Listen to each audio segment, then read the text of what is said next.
Здравствуйте, дорогие зрители! Добро пожаловать на мой канал! Сегодня приготовим всеми любимый торт Прага. Его можно смело назвать одним из самых популярных десертов бывшего СССР. И сегодня это лакомство не теряет своей известности и всеобщей любви. А приготовить торт Прага можно запросто даже в домашних условиях.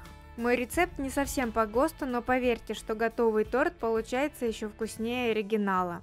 Первым делом приготовим бисквит. Включаем духовку разогреваться до температуры 180 градусов. Теперь сразу подготовим форму для выпечки. У меня раздвижное кольцо, установленное в диаметре 21 см. Я его застелила фольгой, чтобы бисквитное тесто не вытекло. На дно укладываю круг из пергамента, бока ничем не смазываю. Устанавливаю форму на противень и убираю в сторону ждать своей очереди. Затем растапливаем сливочное масло. Я это сделала в микроволновке. И оставляем его остывать. Яйца комнатной температуры разделяем на белки и желтки. Делаем это очень аккуратно, чтобы ни капли желтка не попало в белок.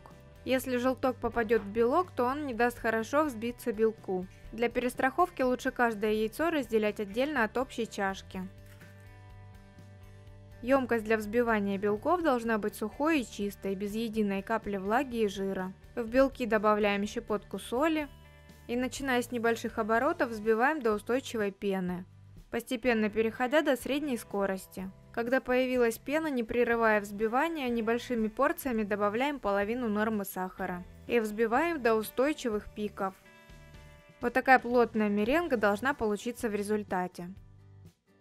Желтки соединяем с оставшимся сахарным песком и взбиваем в пышную светлую массу в течение 2-3 минут на максимальной скорости. В отдельную емкость просеиваем муку и какао-порошок. Тщательно перемешиваем венчиком. По очереди в несколько приемов добавляем к желткам мучную смесь и взбитые белки. Я это делаю в 3 захода. Немного готового теста отложим в отдельную тарелку и смешаем с растопленным и остывшим сливочным маслом. И добавляем все это к общей массе. Аккуратно перемешиваем. Переливаем тесто в заранее подготовленную форму. Сверху можно накрыть фольгой, чтобы посередине на бисквите не образовывался бугорок. И отправляем в разогретую духовку. Выпекаем при температуре 180 градусов на среднем уровне духовки в режиме выпечки вверх-вниз без конвекции. В течение 30-35 минут. Но всегда ориентируйтесь только на свою духовку. Первые 20 минут духовку не открывайте, чтобы бисквит не осел. Готовность проверяем деревянной палочкой. Если она из центра бисквита выходит сухая или с крошками, значит он готов. Оставляем его в духовке с приоткрытой дверцей на 5-10 минут. А затем достаем и ставим на решетку в перевернутом виде минут на 15. Когда форма станет безопасно теплой, извлекаем бисквит из формы с помощью тонкого длинного ножа. Оставляем бисквит в перевернутом виде на решетке до полного остывания. После того, как бисквит остыл, заворачиваем его в пищевую пленку, чтобы он не высыхал, и оставляем при комнатной температуре часов на 8 для созревания. Приготовим пропитку для коржей. В небольшой сотейник выливаем воду и высыпаем сахар.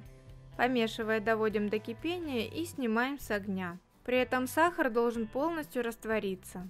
Затем обязательно остужаем сироп до комнатной температуры и выливаем ром или коньяк. Хорошенько размешиваем пропитку и даем ей немного постоять. Приготовим крем пражский. Чтобы приготовить основу для крема пражский, смешиваем сгущенку, яичный желток, воду и ванильный сахар. Прогреваем на водяной бане, периодически помешивая, пока смесь не загустеет. Это займет приблизительно 10 минут. Если на лопатке или ложке остается отчетливая борозда, значит готово. Как только нужная консистенция достигнута, тут же убираем с плиты. Готовую заварную массу я поставила в емкость с холодной водой и накрыла пищевой пленкой в контакт. Так оставляем при комнатной температуре до полного остывания. Когда заварная основа остыла, сливочное масло комнатной температуры взбиваем в светлую пышную массу, приблизительно 5 минут. Понемногу добавляем во взбитое масло остывшую заварную основу буквально по 1 ложке, каждый раз хорошо взбивая. Периодически зачищаем стенки чаши от крема, чтобы все промешивалось равномерно. В конце через ситечко добавляем какао-порошок и хорошо размешиваем. Сначала утапливаем какао выключенным миксером, а затем взбиваем. Наш крем готов, приступаем к сборке торта. Разрезаем бисквит на 3 коржа. Пропитываем коржи сиропом и смазываем кремом. Укладываем третий корж, пропитанный сиропом, с внутренней стороны. Заготовка для торта Прага готова. Верх и бока торта смазываем подогретым в микроволновке или на водяной бане абрикосовым джемом или повидлом. Таким образом мы закроем все поры и на торт хорошо ляжет глазурь. Отправляем тортик в холодильник хотя бы на 20 минут, чтобы он охладился. А тем временем приготовим глазурь из темного шоколада. Растапливаем на паровой бане шоколад со сливочным маслом, постоянно помешивая. И покрываем получившейся глазурью весь торт. А еще я нанесла сеточку из шоколадной глазури, которая оставалась в тарелке после покрытия торта. Ставим торт в холодильник минимум на 2 часа.